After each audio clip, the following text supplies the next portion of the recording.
नमस्कार दोस्तों, हमारे TI स्टोरीज यूट्यूब चैनल पर आपका स्वागत है। आज की हमारी कहानी है साधु और चूहा।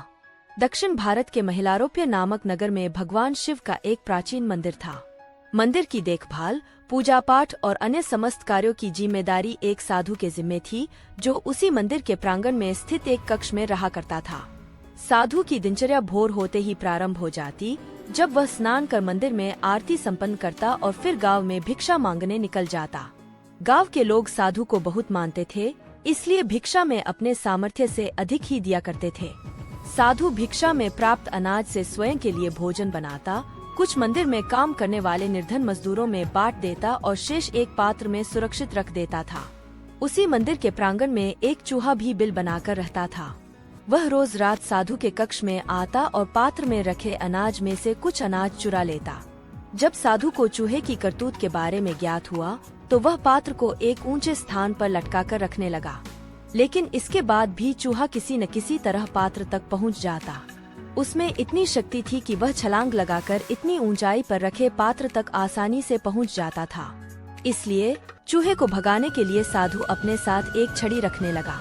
जब भी चूहा पात्र के पास पहुंचने का प्रयास करता, वह छड़ी से वार कर उसे भगाने का प्रयास करता। हालांकि बहुत प्रयासों के बावजूद अवसर पाकर चूहा कुछ न कुछ पात्र से चुरा ही लेता था। एक दिन एक सन्यासी मंदिर में दर्शन के लिए आए। वे साधु से मिलने उसके कक्ष में गए। साधु ने उनका स्वागत किया और दोनों बैठकर वार्तालाप करने लगे। परंतु साधु का पूरा ध्यान सन्यासी की बातों में नहीं था। वह हाथ में छड़ी पकड़े हुए था और उससे बार बार जमीन को ठोक रहा था। अपनी बातों के प्रति साधु का विरक्त भाव देख सन्यासी क्रुद्ध हो गए और बोले, प्रतीत होता है कि मेरे आगमन से तुम्हें कोई प्रसन्नता नहीं हुई। मुझसे भूल हो गई जो मैं तुमसे मिलने आ गया। अब मैं कभी यहाँ नहीं आऊँगा। सन्यासी का क्रोध देख साधु क्षमा मांगने लगा। क्षमा गुरुवर क्षमा, मैं कई दिनों से एक चूहे से परेशान हूँ, जो रोज मेरे द्वारा भिक्षा में लाए अनाज को चुरा लेता है।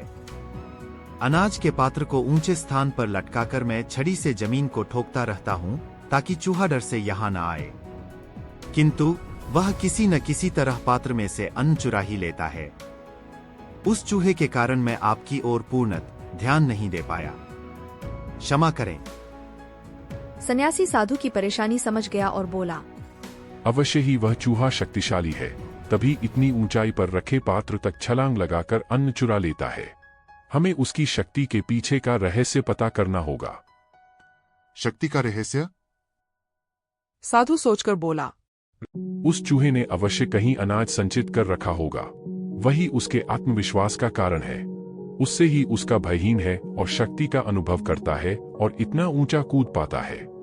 साधु और सन्यासी इस निष्कर्ष पर पहुँचे कि किसी भी तरह चूहे के बिल को खोजना होगा और उसके अनाज के भंडार तक पहुँचना होगा। अगली सुबह दोनों ने चूहे का पीछा करने का निश्चय किया। प्रातः दोनों चूहे का पीछा करते हुए उसके बिल के प्रवेश द्वार तक पहुँच गए। सन्यासी ने साधु से कहा, इस बिल की खुदाई करो। साधु ने कुछ मजदूरों को बुलवाया। फिर उस समय जब चूहा बिल में नहीं था, मजदूरों द्वारा बिल की खुदाई की गई।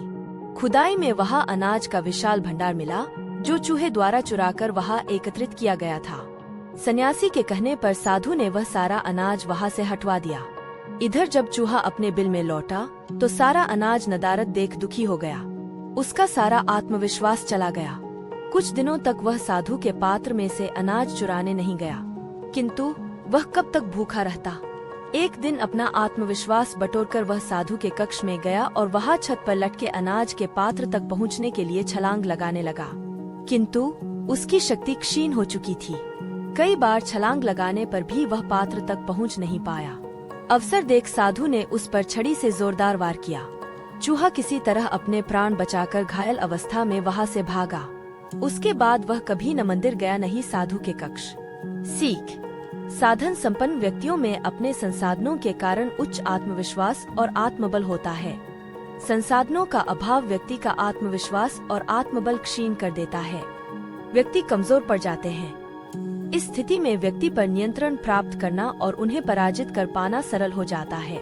Thanks for watching. आपको ये वीडियो कैसी लगी कमेंट्स में जरूर बताएं दोस्तों। ऐसी ही और वीडियो देखने के लिए हमारे चैनल को लाइक, शेयर और सब्सक्राइब करें।